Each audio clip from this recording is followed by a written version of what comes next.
Bueno, yo nací en Capital Federal, pero viví toda la vida en Avellaneda. O sea, el Instituto Militar que me toca es por vivir en la ciudad de Avellaneda, me toca el Instituto Militar La Plata.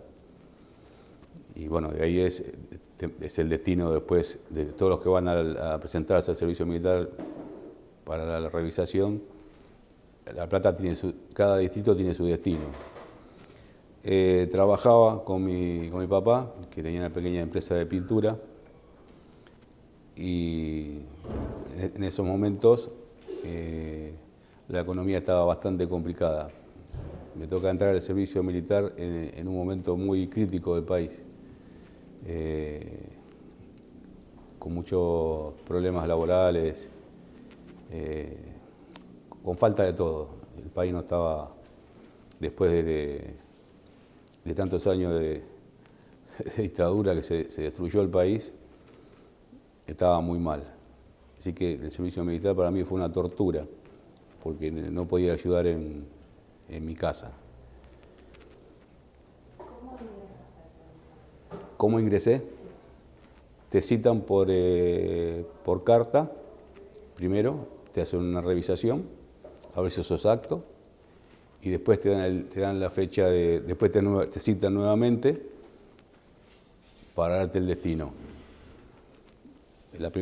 Pasé la revisación sin problema, salí como acto A, y después me citaron para incorporarme y había dos destinos: Citibel, Regimiento de Citibel, de Comunicaciones, y Regimiento de 7 de La Plata, que es donde yo cumplí el servicio militar. ¿Vos querías ir al servicio militar? No, bajo ningún punto de vista, me complicaba un montón. Si bien tengo los diarios con el sorteo y todo, cuando vi el número alto, fue un día triste para mí. No porque lo demás bien no se sabía, porque pensaba que el servicio militar no me iba a modificar la vida.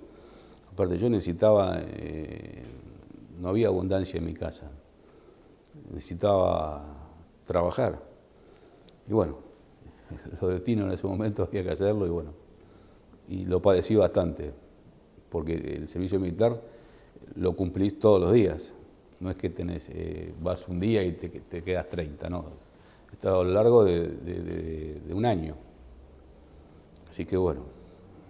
¿Y tus padres qué pensaban sobre el servicio militar? El servicio militar era obligatorio, era como que ya estaba incorporado en ese momento. Sabíamos que teníamos que cumplir con la patria, y bueno, no había otra.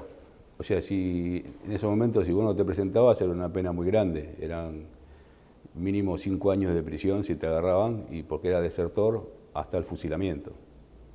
Depende de la deserción. Mucha gente que no se quiso presentar terminó en la cárcel, por ejemplo, Devoto. 5 años presos, como si fueras un delincuente por haber matado a alguien.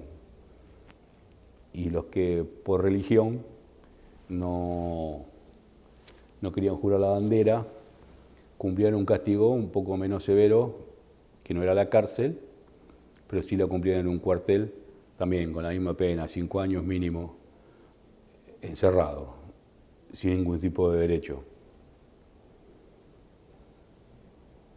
Antes de la guerra, ¿vos sabías algo de Malvinas? ¿Tenías algún conocimiento de la historia?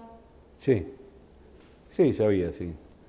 Sabía, justamente siempre me acordé de un programa que hizo una periodista y me quedó grabado. No me pregunté por qué, pero me quedó grabado, que fue por Canal 13, que fue Mónica Mianovich. Y me llamaba la atención que hablaban en inglés, tan cerca de nosotros. Y me llamaba la atención de cómo ese territorio no era nuestro. Pero bueno, se hablaba de soberanía, pero no era tan... El tema no era prioritario, digamos, como nunca, ¿no? Vimos que tenés algunas fotos. ¿Querés mostrarnos? ¿Querés Sí, cómo no. comentar? Esta es una foto que es el día de la jura de la bandera, que invitan a los familiares, y en un pequeño receso me saqué una foto con mi mamá y mi papá. ¿Durante el servicio militar? Durante el servicio militar, antes de ir a Malvinas. Esta es una foto que estoy con mis compañeros en un momento de descanso. Esta foto tiene un significado junto con esta, porque el Regimiento 7 de La Plata, en la época de la subversión, armó un grupo que se llamaba Operacional. ¿Qué significaba? Había que salir de urgencia, aparte que el regimiento tenía su guardia normal, todos los días había un grupo de operacional que había que salir a reprimir en caso de que se levantaran estudiantes, obreros. Bueno, por ejemplo, en ese momento nos llevaban a parar coches en el camino de General Belgrano, recorrer las universidades.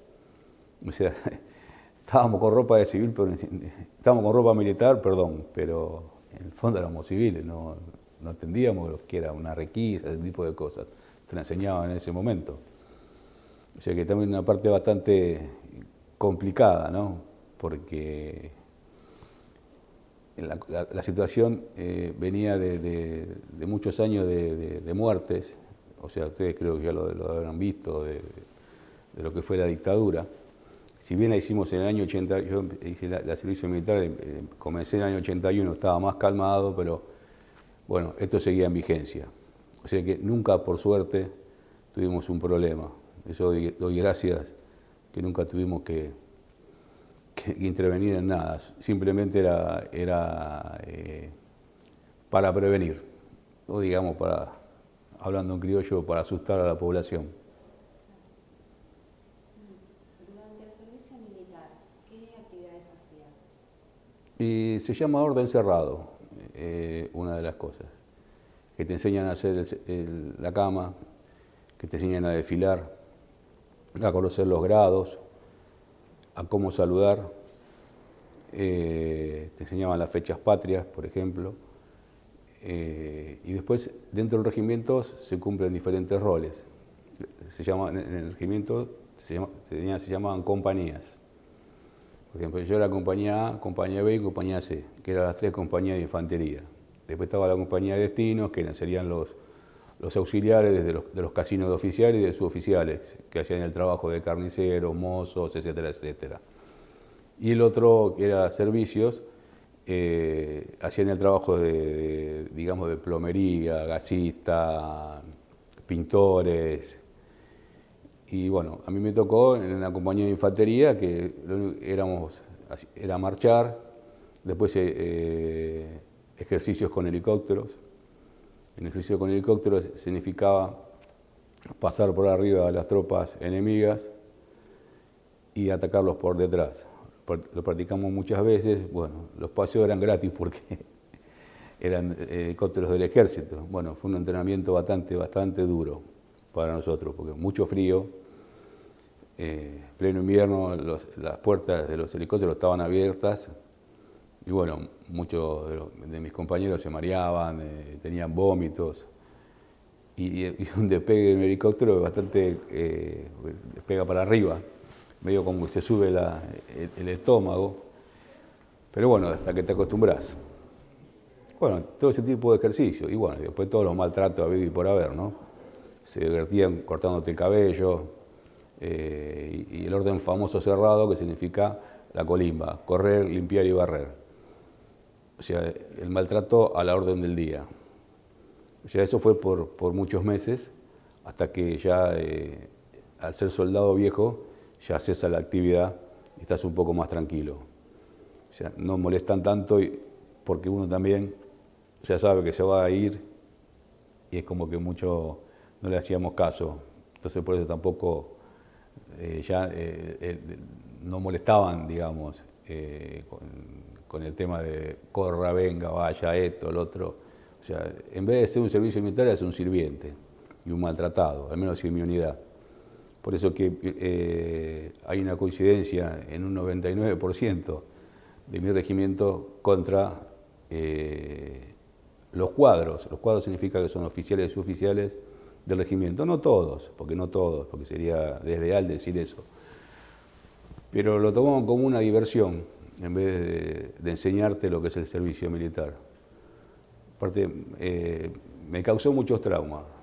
Realmente, pues no entendía por qué tenía que hacer cierto tipo de cuestiones, ¿no? Como levantarnos a las 5 de la mañana, y habiendo agua caliente, nos abrían el agua fría y nos metían a todos a la ducha por castigo, levantarnos a las 3 de la mañana con un silbato para todo el mundo a bailar, se llamaba, y no bailar como si fueras a un baile. Bailar significaba salto rana, carrera mar, cuerpo a tierra, todo tipo de ejercicios que se entrena a un soldado, pero calculo que eran en demasía y sin ningún tipo de sentido.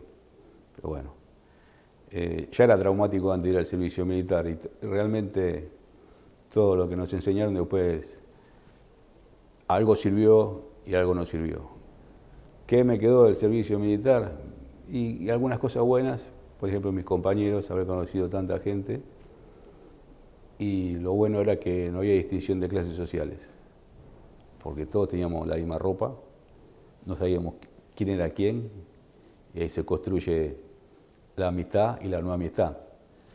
O sea, los primeros tiempos eran bastante complicados, porque nadie estaba acostumbrado a estar encerrado y a que le griten y a que esto y que lo otro, y más, muchos, entre tantos hombres, cada tanto teníamos, todos los días había una pelea, y no te podías no pelear, porque si no te peleabas, después tenías un problema, digamos, todos los días, pues te iban a pegar, así que no importa si cobrabas, pero el tema había que pelearse, era el sentido para hacerte hombre. O sea, te podía tocar con uno chico o uno grande y te podían dejar la cara toda así, pero bueno, había que... Después ya no. Después cuando se empieza a forjar la amistad y la tranquilidad con los compañeros, eso cesa. No. ¿Es pelear de boxeo o pelear? En la que fuimos no. Por ahí, si hubiera sido otra, por ahí sí. Porque nos enseñaron a atacar y cuando fuimos a Malvinas nos tuvimos que defender, quedarnos en posiciones. Y la infantería ataca y no se queda parada. Nosotros tuvimos que esperar que llegue el enemigo, nunca lo fuimos a atacar. Con respecto a la recuperación argentina de las islas, ¿cómo se enteró de esa recuperación? Porque salió el presidente de su momento, que era Galtieri, así que habíamos recuperado las islas.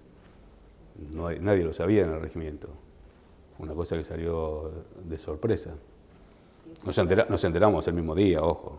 Sabía. En el regimiento. Yo estaba en la unidad, sí. ¿Y recuerda cómo fue convocado para las islas? ¿Cómo se enteró? Sí, perfectamente. Nos mandaron a casa a buscar algo de ropa, a buscar a otros compañeros que se habían ido de baja, que se van dando ciertas bajas durante el año, van quedando menos compañeros para terminar el servicio. Yo ya me estaba yendo de baja.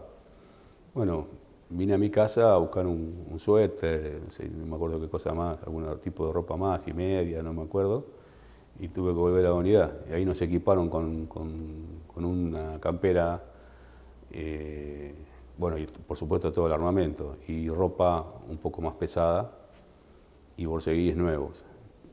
Y bueno, nos llevaron en camión al Palomar, Palomar avión, Río Gallego, Malvinas. ¿Y cómo se lo dijo a su familia? No, se lo dije a mi papá nada más. Mi mamá no se lo quise decir para no preocuparla. Y cuando vine a casa me fui caminando con mi papá hasta la estación de Avellaneda para tomar el tren, acá a la estación para ir a La Plata. Y bueno, en el camino fuimos charlando y lo único que me pudo llegar a decir mi papá, cuídate. Sabía bien quién era el enemigo, porque mi padre también era excombatiente, mi papá era italiano, en la Segunda Guerra Mundial. Y mi abuelo también, mis dos abuelos, por parte de madre y por parte de padre. Y tengo un tío fallecido en guerra, un hermano de mi papá, el más grande. O sea que sabía bien quién era el enemigo.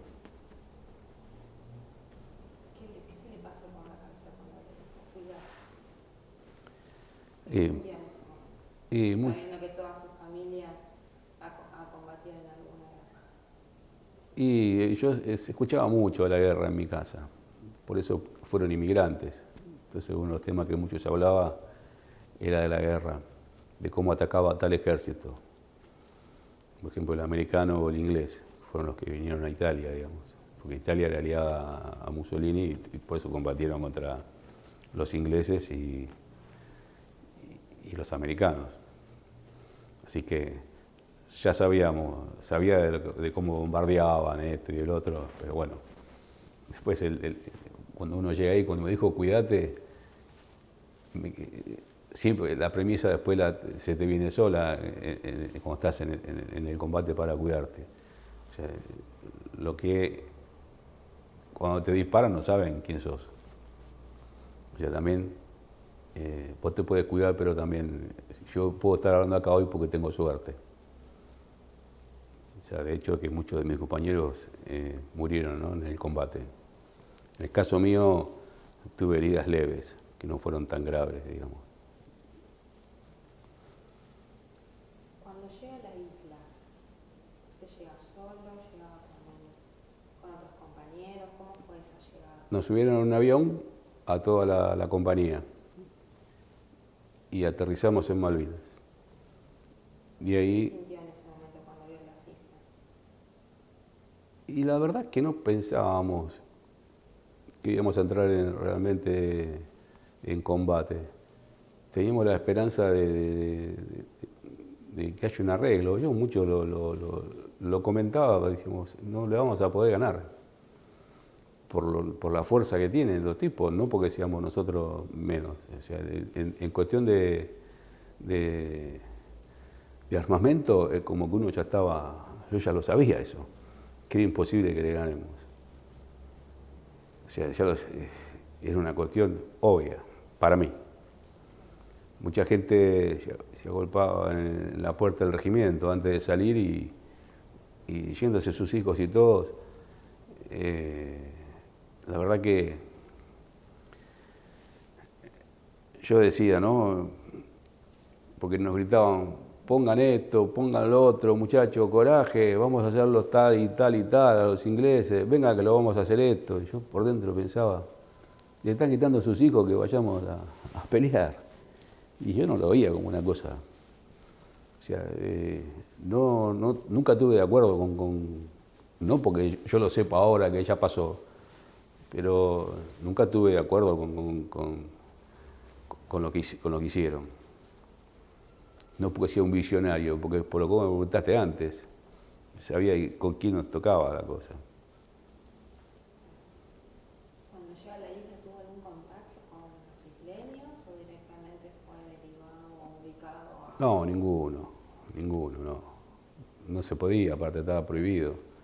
Nos dormimos una noche en un galpón donde se esquilaba lana y de ahí a las posiciones, 14 kilómetros del puerto argentino. ¿Cómo llega a esas posiciones? ¿Lo lleva? No, caminando. Caminando, a pie. ¿Oficial? Sí, con toda la compañía. Lo distribuyeron el regimiento en diferentes lugares. Pues va a ser las posiciones de combate se llaman. O sea, una compañía estaba más adelante, otra atrás, otra de costado, grupos de avanzada, y cada cual tenía sus jefes. Por supuesto que tenía un jefe de compañía, como tenía acá en el regimiento, todo exactamente igual. Y cuando llega a su ubicación, ¿cómo era el lugar? ¿Cómo puede describir qué es lo que se acuerda? Y me acuerdo como si fuera hoy, si tendría que estar. Tengo un video, bueno, que no te lo puedo pasar, pero es llanura, pero se llama La Tierra es Turba, se llama así, y lleno de piedras, muchos charcos, porque llueve muy seguido, y pues estábamos entrenados, por ejemplo, como me preguntabas antes, para la defensa, por ejemplo, si hiciéramos desbordados, se llamaba pozo de zorro. Había que hacer un pozo de acuerdo a la altura de cada uno, dejando la cabeza afuera. Si yo medía 1,80 m, como en ese momento tenía que hacer 1,65 m, 1,70 m de profundidad, para que entrara y agachar la cabeza por si pasaban los tanques por arriba, y el pozo era de 1 metro cuadrado. Pero bueno, no se podía hacer porque subía el agua a lo loco, así que tuvimos que construir otro tipo de defensa, transportando piedras para hacer la posición. Y bueno, nos arreglamos con lo que había. ¿Y la relación con el superior o los superiores cómo era? Y a lo primero, medio como que quisieran imponer quisieron imponer el respeto que siempre quisieron imponer en el regimiento por el tema de los grados. Pero a medida que pasaba el tiempo, la cosa era igual para todos, porque ellos también tenían hambre, ellos también tenían frío, era difícil afeitarse. Una de las reglas principales del servicio militar es estar afeitado, bien barbeado, pelo corto, y era muy difícil. Con el frío que hacía, tampoco teníamos tantos elementos para afeitarnos. O sea, nos teníamos que afeitar igual, nos afeitábamos igual, con 5 o 6 grados bajo cero, pero no todos los días. O sea que ciertas reglas que regían en el cuartel, allá no regían. Era como que a medida que pasaba el tiempo, eran como pares. Si bien tenían el mando y lo respetábamos, en algunas cuestiones, no en todas, desobedecíamos por cuestiones que eran ajenas a nosotros. Por ejemplo, el tema de ir a buscar comida.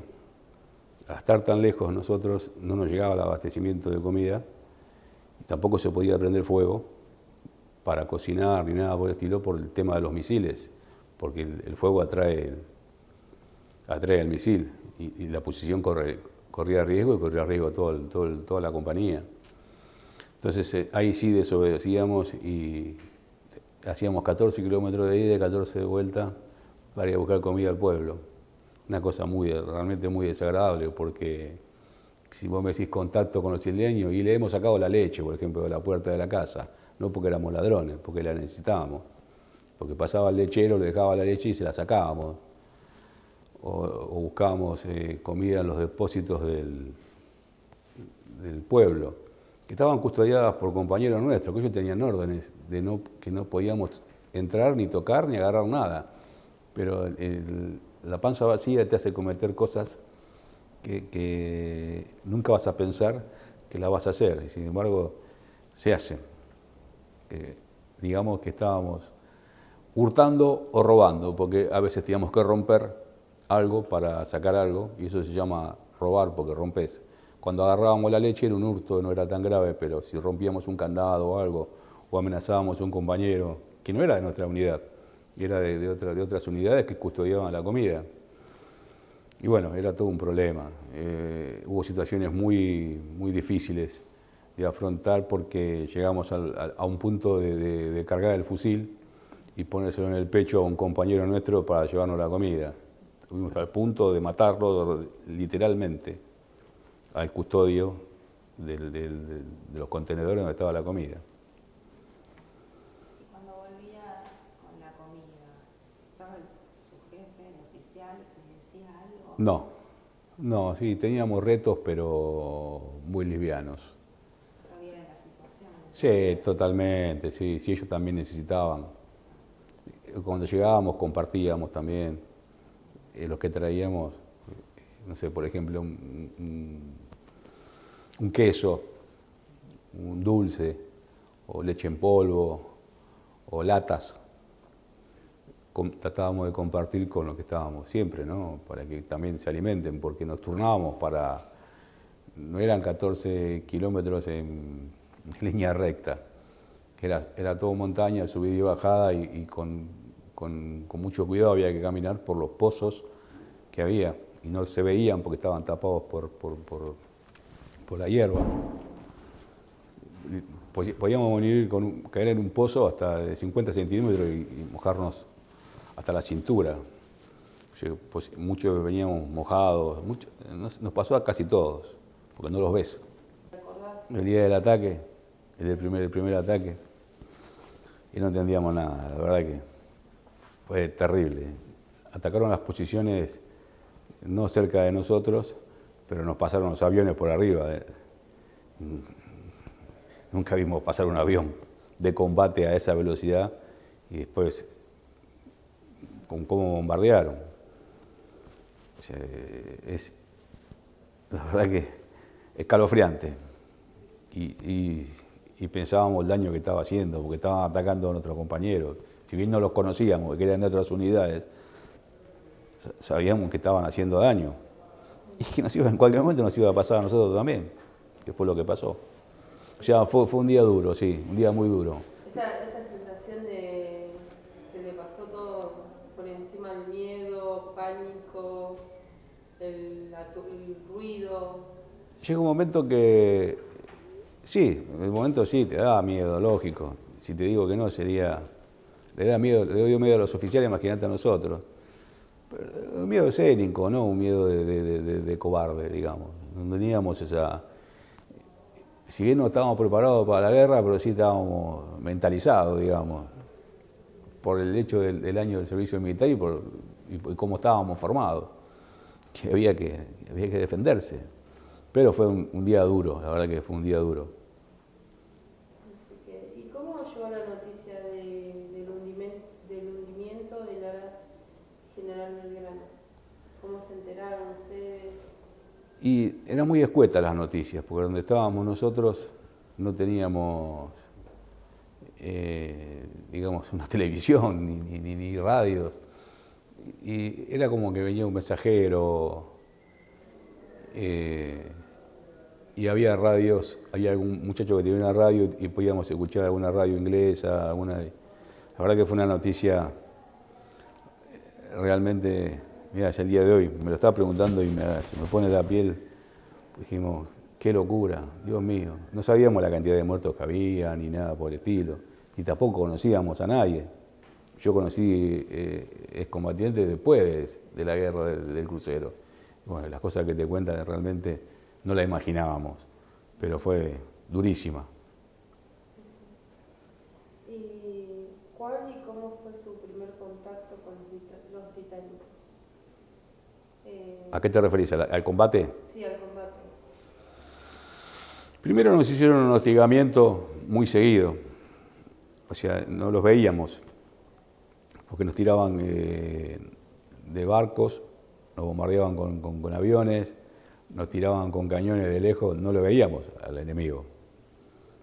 No lo podíamos ver, porque nos tiraban a distancia. Lo único que hacíamos era tratar de corrernos y sentíamos el ruido ya de dónde iba a caer el proyectil, pero no sabíamos de dónde venía tampoco. ¿El ataque era de noche o de día? No tenía el horario. Sí. Atacaban de día, de noche, no tenían... Sí, en un momento pudieron decir, nos tomamos un minuto de descanso porque era siempre en vigilia estaban. Totalmente. Lo que pasa es que los últimos son diferentes momentos del combate. Hasta acá en el ataque final ahí sí tengo contacto con el enemigo. Porque atacaban de día, atacaban de noche, porque para ellos era todo igual. Nunca fue de noche. Ellos nos tiraban bengalas y la noche la hacían de día. Ellos nos veían a nosotros no nos podíamos ver a ellos. Sí lo vimos cuando venían avanzando, aunque ya a distancias que no le podíamos tirar nosotros, ¿no? ¿En qué combate participaste? En Monte London. En Montelondon.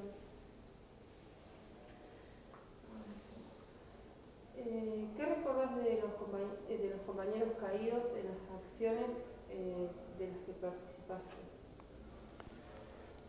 Los primeros 4 caídos que tenemos fue por una cuestión de que lo que comentaba antes, que estábamos con problemas de abastecimiento de comida y fueron a una casa a buscar alimentos, pero tenían que cruzar con un bote y cruzar un canal para ir a la casa, y cuando vuelven estaba todo minado eso. y ellos no lo sabían y nosotros tampoco, nadie nos avisó. Bueno, levantaron el bote, eran 5. Levantaron el bote y uno pisa una mina y mueren 4 en el momento. Tuvimos que ir a buscar los cuerpos y sin camilla, sin nada, y juntar los pies, los brazos de cada uno sin saber, teníamos que ver de aquí dónde poníamos las partes de ellos, porque la explosión le arrancó las piernas, y alguno el brazo. Por suerte le quedó la cara que los podíamos identificar. Y así los trajimos hasta las posiciones, porque estaban muy adelante, y ahí se los llevaron un cuerpo de enfermería. Nunca supimos dónde pusieron los cuerpos, porque no... Esos fueron los primeros muertos los enfermeros se los llevaron. Que no eran de nuestro regimiento, se los llevaron... No lo llevaron a usted a enterrar. No. ¿A vos usted no enterró a nadie? No. ¿En qué momento sentiste peligro inminente que podías perder la vida? Siempre. Desde el primer ataque, como me preguntaste antes, el 1 de mayo, pensé que en cualquier momento teníamos la bolilla.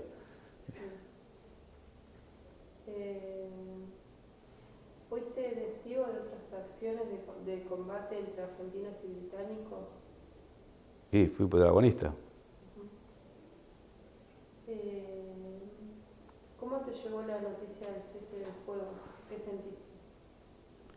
Alivio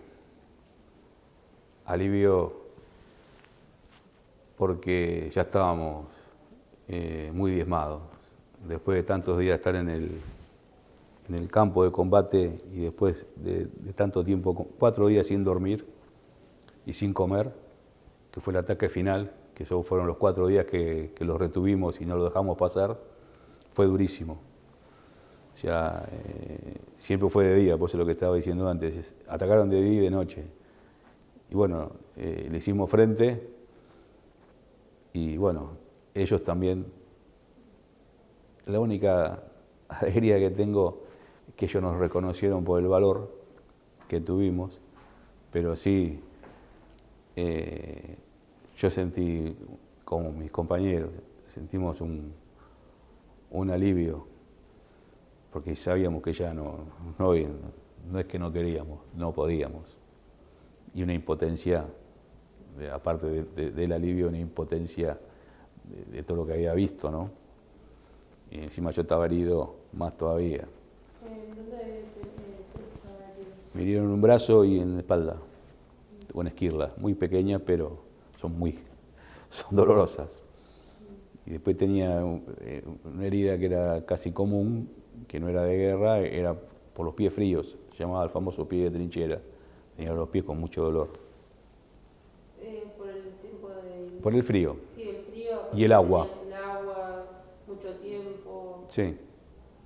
Y le quedaron las secuelas de eso. Sí. Sí, no sé si... me quedaron los pies con manchas, Sí. los 2 pies.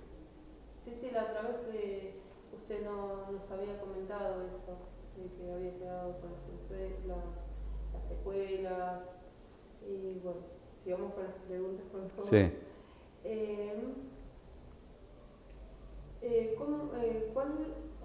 ¿Cómo fue la entrega de los armamentos? La verdad que fue muy sencilla, porque si bien estábamos en el pueblo, cuando fue el tema de la rendición, nosotros no sabíamos tampoco, ni nos dijeron que nos habíamos rendido porque se tira una bengala blanca que nunca nos habían enseñado. Nos dijeron ahí en el momento que se había rendido el general Menéndez y había el cese de hostilidades.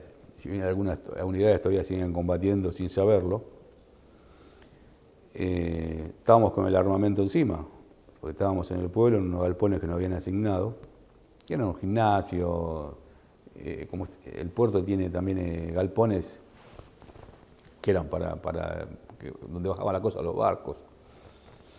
Y estábamos ahí, y la entrega de armamento fue muy, muy tranquila, nos trataron muy bien. Sí, por supuesto siempre bajo el mando militar, ¿no? Ellos daban las órdenes. ¿Cómo fue el trato de los ingleses después de la rendición?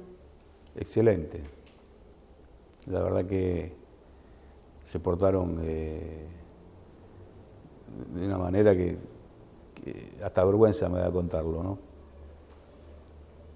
Porque terminó la guerra y es como que ya está. Nos alimentaron, nos dejaron bañar, nos dejaron libres, no nos molestaron. Todo lo que nos sacaron lo pusieron ahí para que lo consumamos, porque para subir al barco nos habían sacado todo. Después lo devolvieron. O sea que no hubo, si bien en el barco estábamos bajo régimen militar, pero estábamos tranquilos. En el sentido de no teníamos molestia de ellos. No nos hacían levantar los gritos y todo lo que se vivían eran profesionales, con tacos criptos.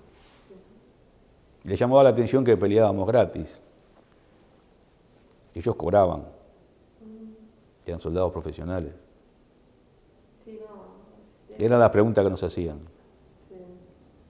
Y también me acuerdo que habían comentado uno de sus compañeros que cuando hubo la rendición empezaron a entregar la comida que habían mandado de acá del continente a la isla, que no se los daban a ustedes y le decían que coman con tranquilidad, que despacio. Tenían mucho hambre porque la verdad la pasaron mal, tenían hambre. Y ellos le decían, no, tranquilo, pero... Sí, ahí tenés, por ejemplo, no nos sacaron las cosas, nos dejaron agarrar la comida. Si hubiera sido otro ejército, a lo mejor no, pero nos dejaron alimentar. Eran todos contenedores que había cigarrillos, lata de esto, lata del otro, y mucho dulce. Y hoy, que fue un error, porque los agarramos de prepo, por la locura que teníamos encima, de comer un chocolate, de esto. Hoy te comes un chocolatito, y yo me comí 10, 20, qué sé yo. Fue lo peor que pude haber hecho, porque me descompuse mal. O sea, de tantos días sin comer, al comerme, ni yo me acuerdo lo que me comí, pero ya estaba hasta acá. Y después cuando subimos al barco teníamos hambre, seguíamos comiendo. Y bueno, fue contraproducente, la verdad que fue contraproducente.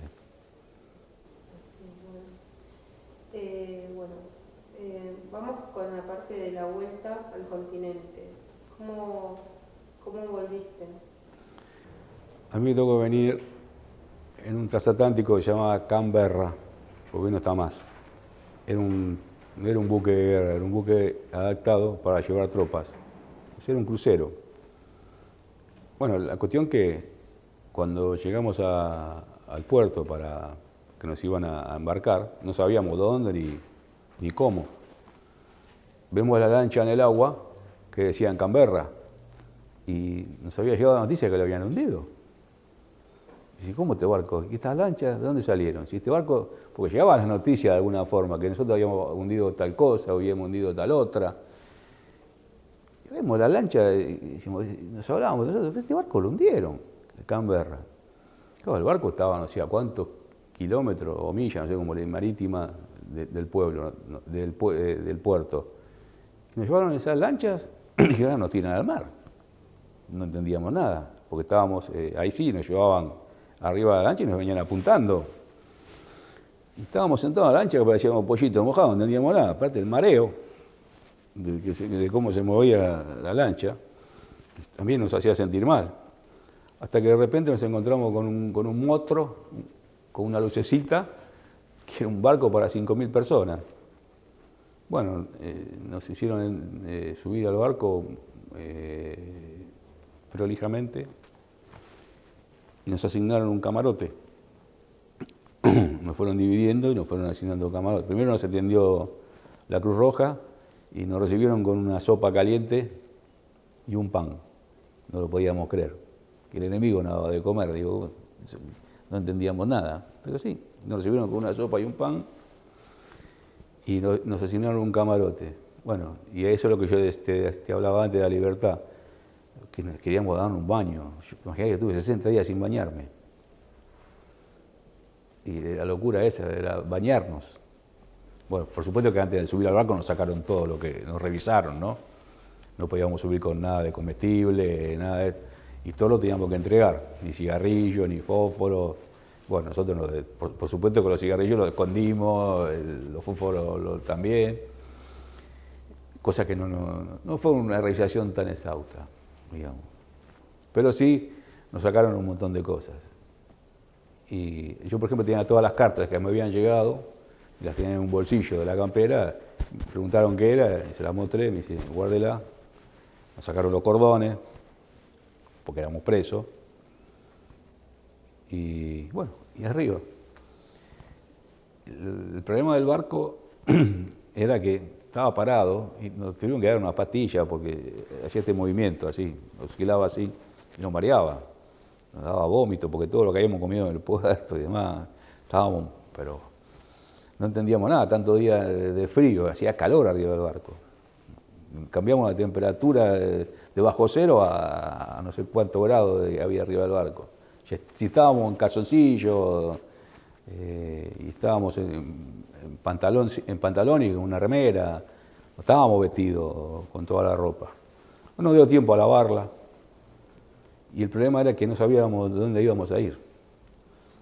Y empezaban los rumores, la isla Ascensión, que al Uruguay, que nos llevaban para Inglaterra. El barco no se movía, no zarpaba. Y la verdad que tuvimos 5 días arriba del barco y con todas las ventanas tapadas porque nos avisaban por parlante que podían atacar el barco. Dijimos, ¿cómo atacar el barco que estamos nosotros arriba?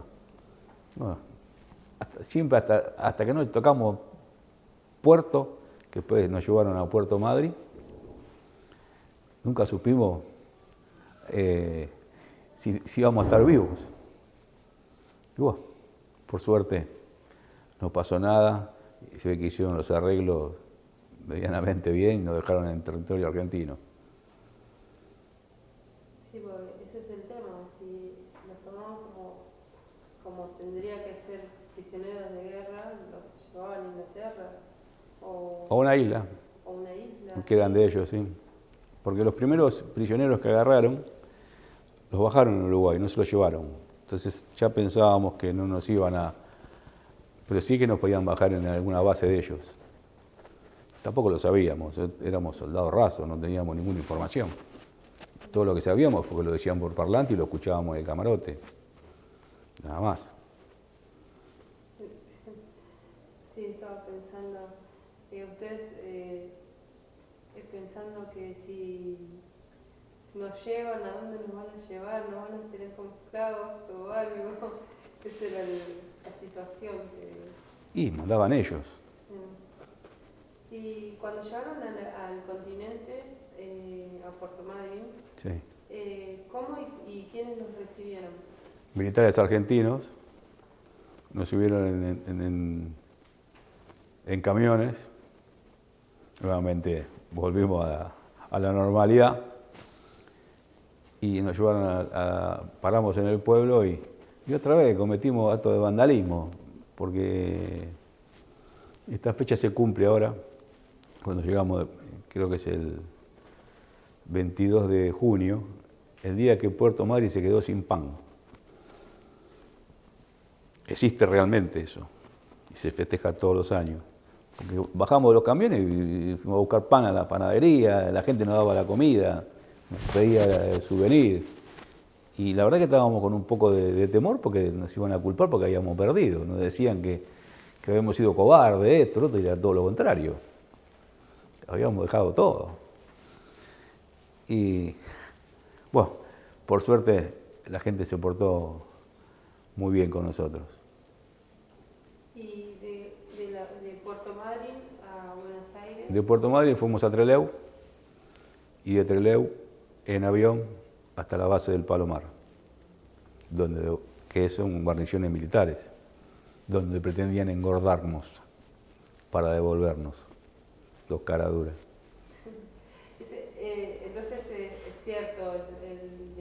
los habían llevado al Palomar, los habían... Se ocultaron, no se ocultaron, estaban acostumbrados a eso.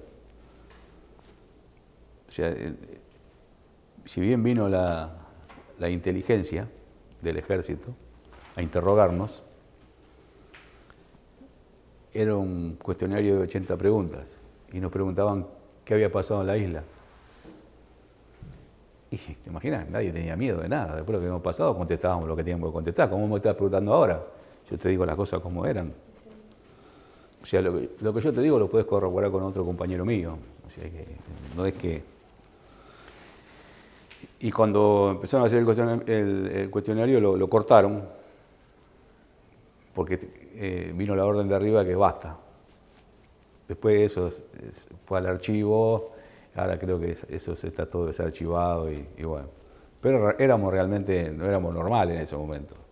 No estábamos normales nosotros, veníamos de un combate, seguíamos dando en el combate, llegamos ahí y nos recibieron unos pibes que eran de la escuela de suboficiales, pretendían decirnos algo, ya ahí sí no obedecíamos. Se acabó, ahí ya se había acabado la relación jefe-soldado. ¿Y a ustedes le hicieron firmar un contrato o algo de que no podían decir nada? Porque le habían hecho el cuestionario de 80 preguntas, más o menos. Sí, pero no se lo firmamos.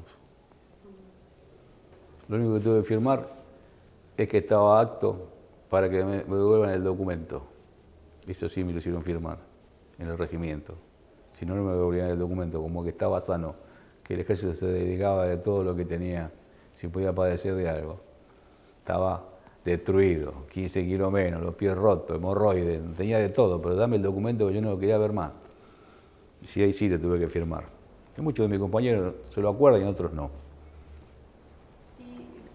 ¿Y por qué le retuvieron el documento? Eso no lo entiendo. Te lo explico, es sencillo. Vos como estás al servicio militar, teníamos una libreta antes, ahora tenemos una cédula de identidad. Le someten una libreta y te la cambian por una militar. Entonces esa te la devuelven cuando vos te vas de baja y nos ponían un sello en la libreta como que estábamos ya de baja del servicio militar, porque si te paraba la policía y no tenías eso en el documento te pedían preso, es como te contaba antes. Entonces teníamos que tener qué hicimos, qué no hicimos, tenía que estar registrado en la página donde decía el servicio militar, tenía que estar registrado, si lo hiciste y no lo hiciste, si tenías número bajo, dónde tuviste. Entonces ahí es donde tuvieron que llenar la hoja y ahí decía: el soldado Lentini Fabio participó del Teatro de Operaciones Militares Atlántico Sur, Malvinas, qué sé yo, y el sello de uno de los jefes. Y ese fue mi baja. ¿Qué me la pusieron? Cuando quisieron.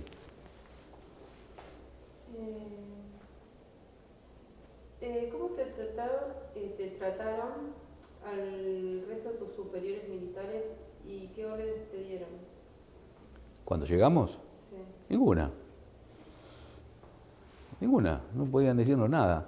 O sea, pretendieron decir algo, pero es como que no decían nada. Había que alguno de otro estúpido que por ahí pensaba que podía decirnos algo, pero fue lo peor que pudo haber hecho, porque reaccionamos de mala manera, la verdad que con violencia, te diría, de irnos a las manos. Bueno, seguimos. Para darte un ejemplo, las compañías tienen las camas de los dos lados y en el medio tiene mesas, que esas mesas no podíamos usar si estaban los oficiales. Cuando llegamos las usamos, nos sentamos.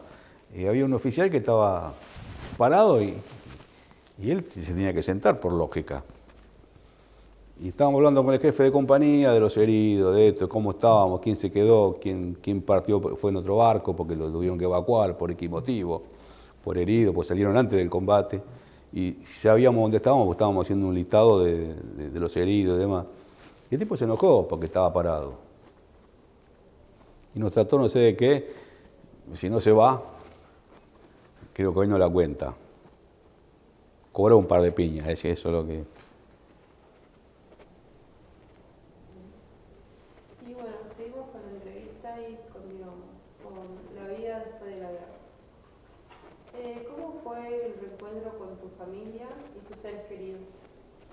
Y fue lo mejor que me pudo pasar, porque creo que fue muy importante la contención, tanto de mi mamá como de mi papá. Por lo que te contaba antes, ellos tenían ya sabían lo que era una guerra y de cómo. Y muchos de mis vecinos que me venían a visitar, porque estaba en cama cuando vine. O sea, quería estar en la cama. No podía dormir, me costaba dormir. Y bueno, y me tuve que empezar a hacer un tratamiento para los pies, que me lo hacía una señora de una vecina, que me lo hizo sin cargo. Tampoco se lo podía pagar. Tenía que masajearme todos los días los pies para la circulación. Me tenía que bañar con agua fría, pues ya era la orden del médico. No me podía bañar con agua caliente.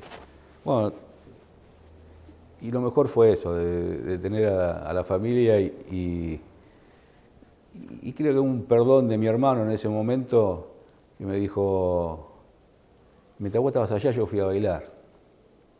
Y no me lo puedo perdonar, dice, te tengo que pedir perdón.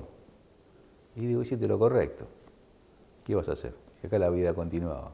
O sea, se sintió mal y me vino a pedir disculpas cuando yo estaba en mi habitación, como llorando, un momento muy emotivo, ¿no? En la familia. Digo, no, lo perdoné, sin ningún problema. Y llegamos y estaba en el Mundial de Fútbol. Digo, ¿vos te vas a hacer problema por eso? Mi estaba jugando a la pelota mientras estábamos en guerra. O sea, peor que eso, le digo, que la Argentina esté jugando un Mundial, nosotros estando, y toda la gente que perdimos. Y bueno, este es el país que tenemos. Que teníamos, bueno, no sé hoy si pasaría, ¿no? O se lo permitiríamos hoy. Y cuando saliste del Palomar, ¿quién te recibió? Sería ¿cómo llegaste a tu casa? ¿Cómo llegué a mi casa? Es sencillo. Esa parte, porque nos adelantamos con el tema de cómo fue el reencuentro, pero el tema es cómo llegaste vos a tu casa. ¿Cómo llegué a mi casa? Nos llevan a la unidad. De Palomar nos llevan a La Plata, cada uno a su destino. Bueno, agarramos las pertenencias que quedaban, porque no quedaba nada, y se hizo una misa. Ya sabía que no lo podían dejar, porque el regimiento afuera era un mundo de gente. Sabía que estábamos acá, que ya estábamos en el Palomar y que llegábamos a La Plata, ya estaba informado. Y estaban mi papá y mi mamá en La Plata, que me vinieron a buscar. Hicimos una misa, que fue lo único que respetamos, porque si no nos íbamos como veníamos, ya nos íbamos. El regimiento es muy grande, no es que bajamos y bajamos a pie, entramos con los colectivos directamente al regimiento, y ahí fuimos bajando, cada uno a su compañía. Después nos juntaron a todos en un playón donde se formaba todo el regimiento, y nos pidió el segundo jefe que respetáramos esta última orden, que era la misa por los caídos, y que él personalmente nos iba a saludar uno por uno, el segundo jefe del regimiento. Y así fue. Afuera había una manifestación terrible, por más que estábamos en dictadura. Y lo más triste es que muchos de los que vinieron no pudieron recibir a sus hijos. Se quedaron sin nada, con las manos vacías. O sea, yo tuve la suerte de tener a mis viejos que me vinieron a buscar. Si vinieron, era un muchacho grande yo ya para esa época, pero fue una alegría terrible verlos. Fue lo mejor que me pudo pasar. Llegué a mi casa y me tiré al piso y la besaba. Y bueno, creo que, no sé cómo describirlo con palabras, fue muy emotivo, muy emotivo. Sí, me imagino después de tanto tiempo, lo primero, el abrazo de mamá y de papá fue muy importante, como que le llenó el alma de vuelta, aparte de todos los dolores que me imagino que sentía. Sí, lógico. Nunca había visto a mi papá así. Nunca lo había visto a mi papá llorar. En 21 años la primera vez que lo veía llorar a mi papá, que me llamó mucho la atención. Lloraba como un chico. Y me abrazaba, pues, porque no sabía nada. O sea, yo lo pude llamar, ¿no? de Trelew, lo pude llamar a un vecino, ¿no? Porque no teníamos celulares ni nada. A un vecino le avisé que estaba bien, que llegaba. Cuando me vio que estaba de cuerpo entero, no le dije que estaba herido ni nada. Las heridas no eran tan considerables tampoco, ¿no? Más me dolían los pies y más la del estómago. Fue terrible, la verdad que eso muchos no lo pudieron tener, ¿no? A lo mejor si les faltaba el padre, la madre, o qué sé yo. Eso lo sabes después, cuando te vas juntando con tus compañeros y te van contando quién lo recibió, quién no lo recibió, cómo fue. Yo no sé la vida de todos.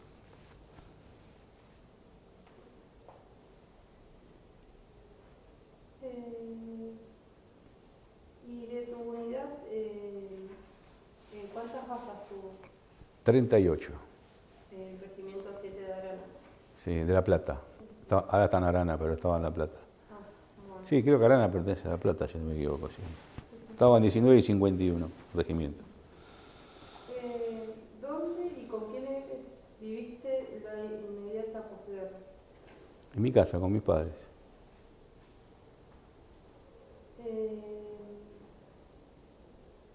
¿Cómo te sentías después con el tiempo que pasó? ¿Cómo empezaste a...? Y los primeros 10 años fueron como que no quería hablar con nadie. Es como que si bien mi cabeza tenía problemas, el problema del dormir, me costaba agarrar sueño. Estaba ya hoy, ¿no? En la actualidad. Fueron 10 años que hablé muy poco. Y en mi casa tampoco me preguntaban. Y si venían mis vecinos tampoco le contaba. Tampoco le conté a mis amigos. Y todos, por suerte, me lo respetaron. No quería hablar del tema, estaba muy dolido. Dolido, amargado, triste. Entonces lo tapé con trabajo. Pude empezar a trabajar a los 4 meses. Tuve un empleo, por suerte. Y bueno, fue como que fui tapando las cosas, ¿no? Y tenía un deseo muy grande de dejar el país por lo que nos habían hecho. No lo tomé como una cosa, digamos, heroica, sino como una locura, porque ellos sabían bien que no teníamos posibilidades. Y claro, como ellos no perdieron a nadie, pero yo perdí a mis amigos que estuvieron todo el año conmigo haciendo servicio militar, y eso lo vi yo, no me lo contó nadie. Y eso es lo que no lo puedo soportar. Puedo soportar que no nos hayan dado de comer, que nos hayan tratado mal, pero los que no vinieron, es el día de hoy que no lo... Hoy en la compañía fallecieron 11 muchachos posguerra, 11 amigos, hermanos los llamamos ya de la vida. Te causa un dolor, pues sí, qué injusto, tan jóvenes, ¿no? Hoy como está la vida, que uno tiene más calidad de vida y demás. Y bueno, fallecieron no porque los pisó un auto, todos por problemas que veníamos. Yo de hecho tengo 3 Stein y un infarto a los 47 años. Algo dice eso. ¿Y en ese momento a qué te dedicabas después de esos 4 meses que empezaste a trabajar? Yo siempre trabajé en imprenta.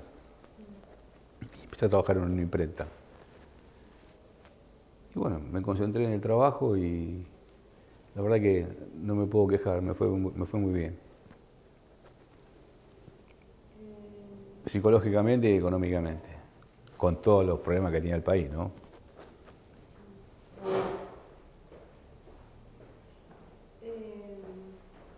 ¿Mantuviste algún vínculo con los camaradas, con los superiores o con subordinados? No, subordinado no tuve, porque era soldado, yo era el grado más bajo. Sí, no. No, está bien, no importa, no tenés por qué saberlo, no, quedá tranquila. Sí, nos vemos, nos seguimos viendo, hacemos 4 o 5 comidas por año.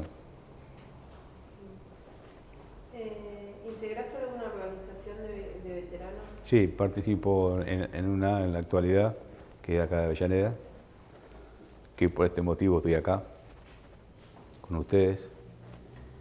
Asociación Civil Combatiente de Malvinas de Avellaneda, y participo en lo que puedo. Participé muy activamente una vez que, después de los 10 años, participé muy activamente en la causa. ¿Qué significa el cementerio de Darwin para vos? Tristeza. Si bien no lo conozco, y creo que no lo voy a conocer, muchos compañeros dicen que van y cierran heridas, y otros me han contado que fue peor. Y la verdad que, te voy a ser sincero y honesto, tengo miedo de ir. Sería, si a vos te dan la posibilidad de ir, no vas. Puedo ir porque me lo puedo pagar, hoy por hoy, en la actualidad. No. Me han invitado para ir y tuve la oportunidad de ir gratis.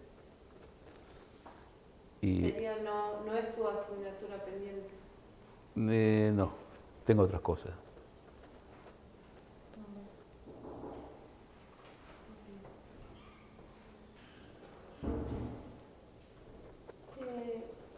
¿Qué opinás del proceso de identificación de cuerpos de los caídos?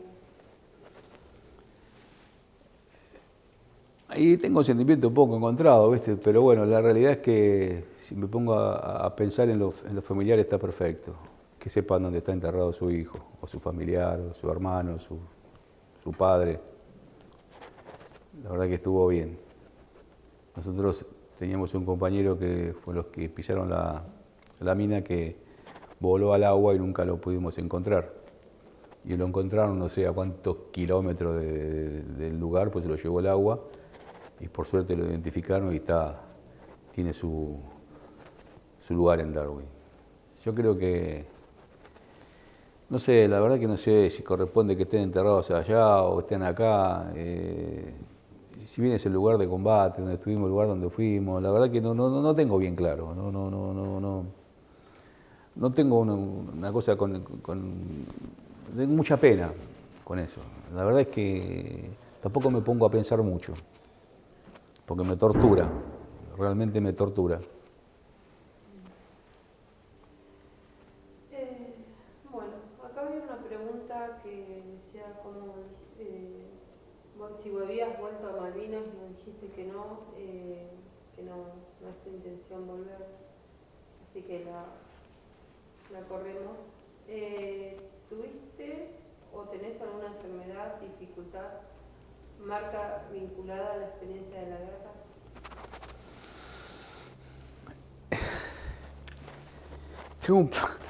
Tengo un problema que antes no lo tenía, que es que tengo que controlar las emociones tengo que tratar de controlar, por ejemplo, vamos a dar un ejemplo cortito. Si voy con el auto y un tipo me encierra, tengo que controlar de no hacer locura, porque es el momento que pierdo la razón, que yo no sabía que lo tenía. Y lo viví, me pasó con una vez que me asaltaron, ni yo me conocía lo que hice. Y eso es lo que estoy tratando con los médicos, de tratar de controlar la ira. Sí, la verdad que, y después el problema del corazón me afectó mucho, mucha bronca. Yo digo que no me lo merecía. Y bueno, me tocó, y es el día de hoy que no lo puedo digerir.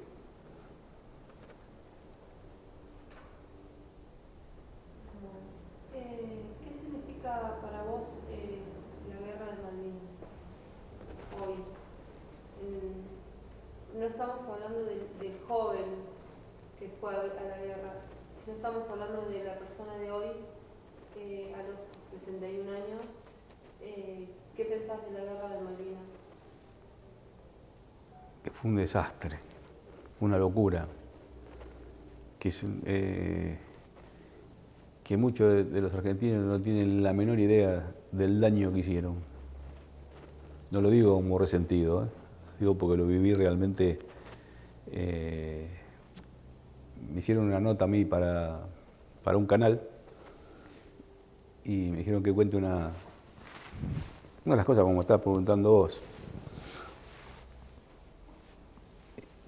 Vi morir 3 pibes con un coraje de loco, con una ametralladora. Y le estábamos diciendo que la corran porque era muy delatadora, que tiren pero que la corran, no hacían caso. Y ellos querían seguir tirándole, de corajudo, de guapo, de lo que vos quieras. Y los veo morir a los 3, es una cosa que no me puedo sacar de la cabeza. Y no sé cómo se llaman, no sé quién eran. ¿Vos sabés qué placer hubiera sido decirle a sus familiares, ¿sabe cómo murió su hijo? Con una valentía y un coraje que le puedo asegurar que no me lo olvidaré en mi vida hasta que me muera. Porque yo no lo tuve como lo tuvieron ellos, tengo que decir la verdad. O fue mi intuición no hacer ese tipo de cosas, porque estaba muy identificado, una ametralladora es muy violenta para el enemigo. Y a ellos no le importó. Y fueron a morir. Y entonces por eso digo que es una locura verlo morir. Y aparte, uno no sé, qué sé yo, yo no me crié matando gente. Dice, vos tenés que dispararle, no te queda otra. ¿Qué fue lo que me pasó a mí? Yo no sé si maté a 1, 2, 4, 8, y tampoco lo voy a decir, pero tuve que dispararle. Y eso a mí no me causa ninguna gracia, y no me causa ningún acto de valentía, ni de honor, ni nada por el estilo. Una salvajada, que se maten entre seres humanos. Porque yo las veo la guerra como una cosa económica, no lo veo como otra cosa. Y no justifico cómo era gente. En estos tiempos, ¿no? Que para mí es hoy, las Malvinas. No es la época de San Martín, cuando tuvimos que sacarnos al enemigo de adentro. Es decir, ir a hacer esa aventura, digamos, con el sacrificio de unos pocos y el daño que causaron, porque te lo voy a justificar con algo, por ejemplo. Si bien tenemos más de 500 fallecidos, después hay la misma cantidad de suicidados. ¿Quién se lo devuelve a sus familiares, a esos chicos? O a esos hombres, ¿no? Lo puedo hacer yo también. A mí también se me cruzó. Y lo trabajo para no hacerlo. Porque hay cosas que son difíciles de interpretar y de explicar. Lo que es una guerra, que tuvo un combate realmente como tuvo mi unidad, ¿no? Es muy duro. Por eso te lo saco el hambre, te saco el frío, verlo, el desastre que se ve, no es normal. No es normal. Son cosas anormales. En épocas que estamos viviendo, digo, el servicio militar es para defender a la patria, sí, estamos de acuerdo, pero no para esta locura. O sea que, poner el nombre que quieras, pero no estoy de acuerdo para nada.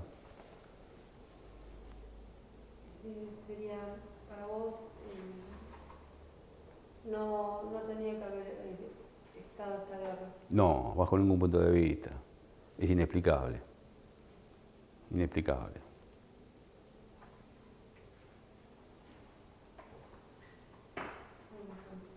Dos preguntas.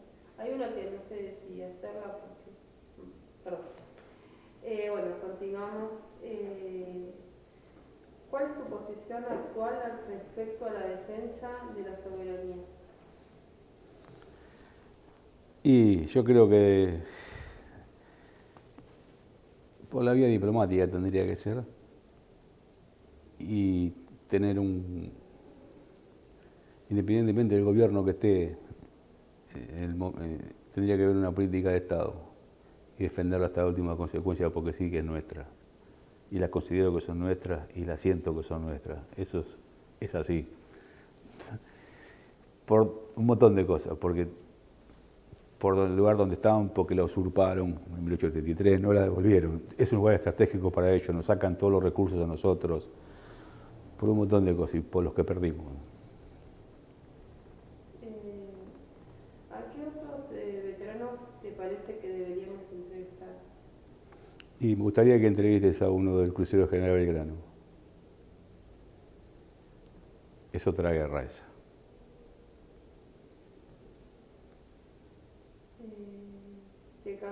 ¿Te quedó algo importante que decir Con respecto. a lo de la guerra, a la situación actual de los excombatientes? Y ahí tenés, no hay política de Estado con respecto a los veteranos de guerra. Todo hubo que hacerlo. También es mucha impotencia, porque para que salga una ley para favorecernos, toda una lucha de mis compañeros, de todo el ámbito de los veteranos de guerra, que creo que fue muy injusta y muy dura. Por ejemplo, el tema de pensiones. O sea, nos empezaron a pagar la pensión en el año 91, que era una miseria. Pero nosotros no somos excombatientes del año 82. Del 82 al 91 nos dejaron desprotegidos. No lo pagan. Y la bronca que te da que viene un tipo, no importa el partido que es, y pide una cantidad de millones de dólares que no se sabe dónde están, estamos arruinados, a nosotros nunca nos dieron un peso. Entonces, eso sí te pone loco. ¿Por qué no lo pagás si no corresponde? Y bueno, siempre tenés... y si te paga la pensión es porque te pagan la pensión, y si no te la pagan, pues te la pagan, ¿viste? La realidad es que no tenemos una millonada por mes que cobramos. Si bien no estamos mal, pero tampoco lo considero justo. Y ahora, ¿qué le dirías al hombre de hoy, a ese joven que fue a Malvinas? Yo que le diría, a esta edad, A tu edad, a la persona que fue en esa época a Malvinas. y siempre me lo pregunto, ¿qué le diría? Y si podría lograr que ese hombre de vuelta a muchas páginas, como decía antes, sería lo mejor que le podría pasar, vivir sin tantas penas. O sea, no sé, le diría tantas cosas, qué sé yo. Pasó todo muy rápido, la verdad que le diría, no sé, es como yo tengo 61, pero es lo mismo que cuando a los 20, cuando estaba. No me olvido nada, me queda todo grabado, está todo igual para mí. No sé si te responde algo de eso. Mejor no es lo que vos querías escuchar, pero no sé cómo contestártela. Es una pregunta que me queda fuera de mi cabeza, no sé qué decirte, te digo la verdad. Sí, porque por ahí, qué sé yo, sería yo, tengo 39 años, tengo la edad de lo que nací en julio, y justo estaba el tema de la guerra de Malvinas y eso, y hablando muchas veces con mi papá, porque mi papá no llegó a ir a la guerra, porque él sorteó por número bajo. Entonces siempre le digo a mi papá, mira si te ibas a Malvinas. Y siempre le digo, ¿y qué harías vos a ese chico? Porque él decía, no, sí, había que ir. Y después ahora él me dice, y yo si a ese pibe le diría que no vaya. Él siempre me dice lo mismo. No, pues se puede. Pero no se puede, como dice, era una ley, era una obligación de que tenías que ir a la guerra sí o sí. No se me cruzaba ni por la cabeza no ir. La verdad es eso también. Y es por una cuestión de respeto a mis compañeros, a la patria, a todo. No, nunca se me cruzó a decir. No, eso sí, ninguno de nosotros. Alguno que otro que hubo, que no, pero no hay un porcentaje, digamos, de 150 tipos, a lo mejor 2 escaparon, que no fueron, pero ni se me cruzaba por la cabeza, no, tenía que estar por mis compañeros, por todo, no, era ni loco. No por miedo, de que me hagan algo, que me fusilen, nada por el estilo, no. Estaba convencido que tenía que ir y punto. Me tocaba y listo.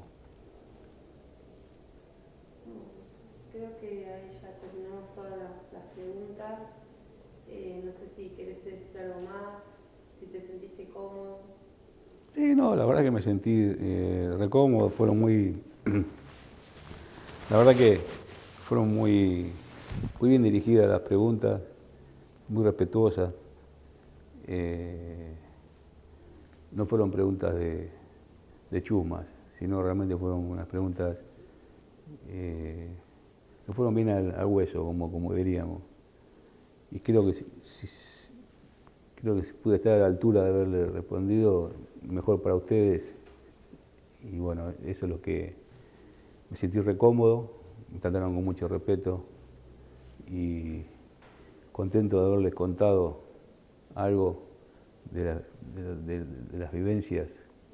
Por supuesto que para hablar mucho más, y es muy largo y muy extenso el tema, ¿no? Porque uno cada vez que pasan los años aprende más cosas que antes no las sabía. Y les contaría un montón más, pero bueno, lo dejaremos para otro momento porque es largo. Yo creo que se lo resumí bastante y sepan disculpar si en algún momento me exaspero, pero no lo puedo evitar. Así que les agradezco a ustedes por haberme hecho las preguntas y nuevamente, muy cómodo. Bueno, nosotros le agradecemos a usted también. Y bueno, no sé, mis compañeras quieren decirle algo. No, muchas gracias por el espacio, por todo lo que contó y bueno, agradecido todo lo que no se contó, las cosas que no cuentan, que no escuchaba, y vivirlo acá frente a frente está muy bueno. Yo igualmente agradeceré mucho que colaboren con nosotras. La verdad, un testimonio muy claro, como dice, y a la vez queda un poco de angustia, ¿no? Escuchar tantas cosas, le agradecemos mucho. Bueno, Gracias. yo más que nada le quería aclarar al compañero que no todos nos tocó el mismo lugar de combate. O sea, entonces hay muchos que no pueden realmente contar a lo mejor algunas vivencias, porque no les tocaron pasar. Por eso yo te hice hincapié, si vos me preguntaste a quién le haría una entrevista, sería una persona del crucero, porque te puedo asegurar que la miseria humana existe realmente, porque yo sí tengo la suerte de poder hablar con ellos. Y te aseguro que hay cosas muy duras, de otra índole, ¿no? O sea, pero bueno, que la cuenten ellos. O sea, yo no puedo dar nombre ni nada de quien la contó, pero por ejemplo, en una balsa van 10 y no podían subir a 11. Que el agua se moría. Que te lo cuenten así, viste, terrible, pero bueno. Por eso digo que eso es otra guerra. Es un asesinato, eso fue lo que hicieron. Es como nosotros, pero de diferente manera. Gracias. No, por favor, ha sido un placer. Mi compañera está emocionada. Así que se está conteniendo, pero bueno.